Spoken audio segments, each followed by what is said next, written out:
Welcome everybody. I'm Miss Kimberly. I'm with the St. Johns County Public Library and I'm from the Vedra branch. I work with the youth services. I thought it would be a fun thing to do a little program with you about monarch butterflies. Why did I pick monarch butterflies? Well, I have a little secret advantage. My mom and my sister have been raising them in their garden, so I thought I could show you and explain to you a little bit about what we do.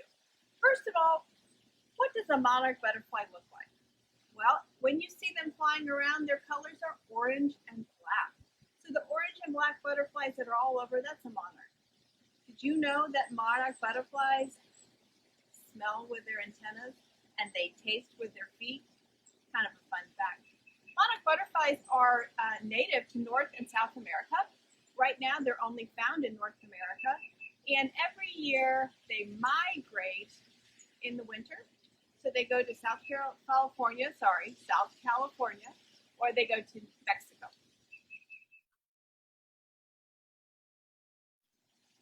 The monarch population, unfortunately, since the 1980s has declined 99%.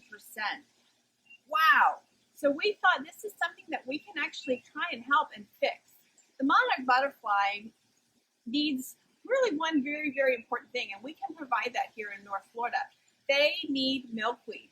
So milkweed is a plant, and I'm going to show it to you in just a minute. But the milkweed plant is the only thing that the monarch butterfly female will lay her eggs on.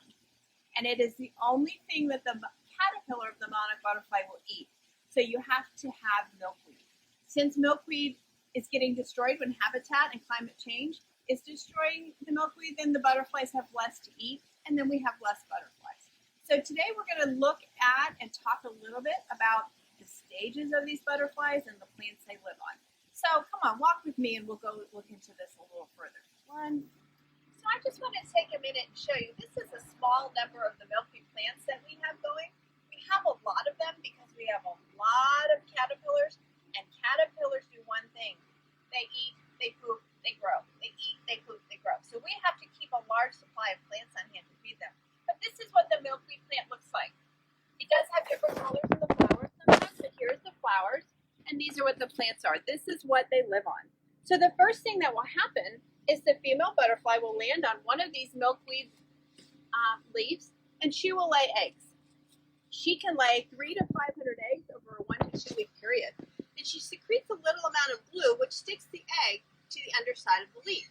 Now I'm going to show you up close a leaf that has some of the eggs on it. So let's go look at that. So now this is one of the leaves on our milkweed plant, and I just turned it over and I'm looking for the eggs. And here we have some. So here is a new egg that's white. Here's an egg that's a little bit older that's cream. And this black one is an egg that is very soon going to go to the next stage. It's going to go to the pupa, which is going to be a caterpillar. So these are the eggs underneath the leaf. They change a little bit as they're getting older over a couple days, and then it will become a caterpillar. So next I'm going to go find a plant that has a small caterpillar on it and show you how they change. Okay, so I was going to show you what the caterpillar looks like. Oh, wait a minute. Not him. He just is a garden caterpillar. He just lives on the plants in the garden. If we come in, we're going to come in really close, and we're going to look on the back of this leaf right here.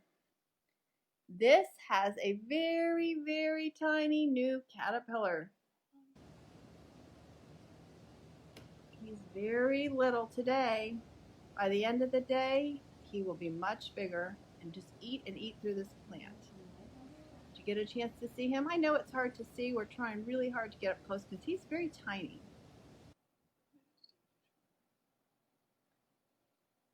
Okay, now I'm going to show you the next. So this little caterpillar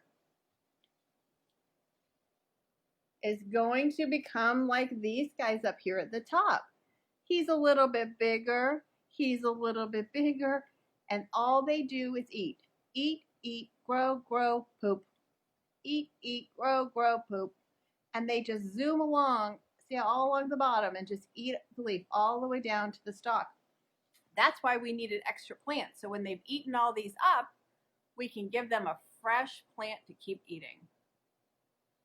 Look at him go.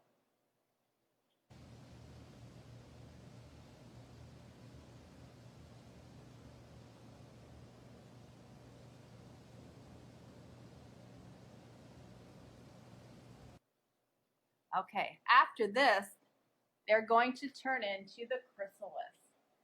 The chrysalis of the monarch butterfly is very, very pretty. You can see there's one hanging on the side of the pot. It's a green covering, and they have that thin gold line all the way through the top. I think they are very beautiful, even at this stage. And up here higher on the top on this plant, here's another one that's hanging from the plant. That's usually where you'll see them, is hanging off of the milkweed. Okay, so he's going to stay in there. This protective case is called the chrysalis. And right before he forms the chrysalis, these guys here will hang from the plant, from their head, and make a J shape.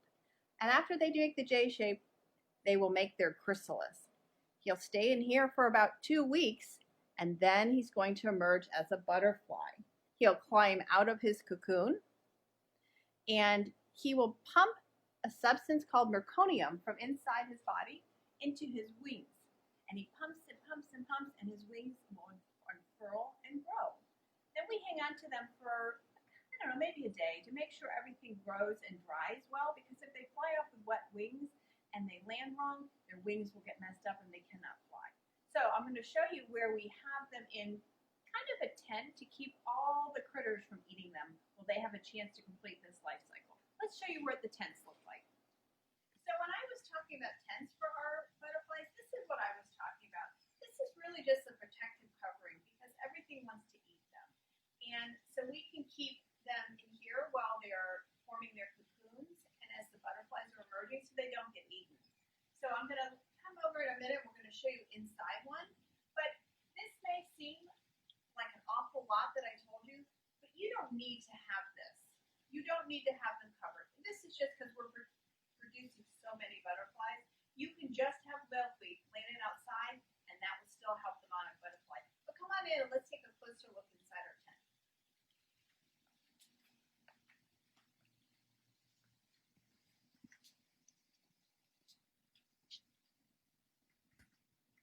So we have milkweed plants set up in there at various stages of being eaten.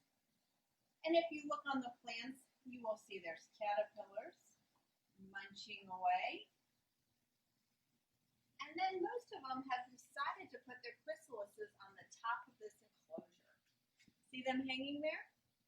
So that's the chrysalis. Some you will notice are green, and the ones that are a little older are black. The black ones are getting ready to hatch very soon.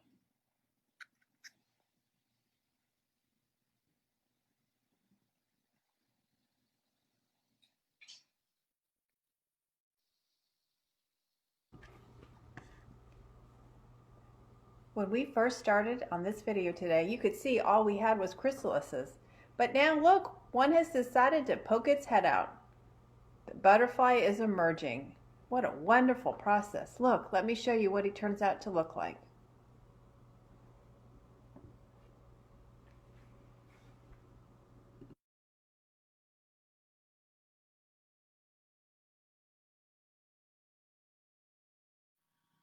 Okay, so now we've been successful and we've actually raised our butterflies from the egg to the larva to the chrysalis and to a butterfly, and we're going to set them free. Now they just need to feed. So they need nectar-rich plants. The reds, the purples, these are colors that the butterfly loves, and they'll come and eat the nectar. And you know what? That's just not monarchs. Every butterfly will come to your garden to find nectar. So nectar-rich plants, a butterfly bush, or you can even plant an herb garden and plant dill and parsley. Butterflies love that too.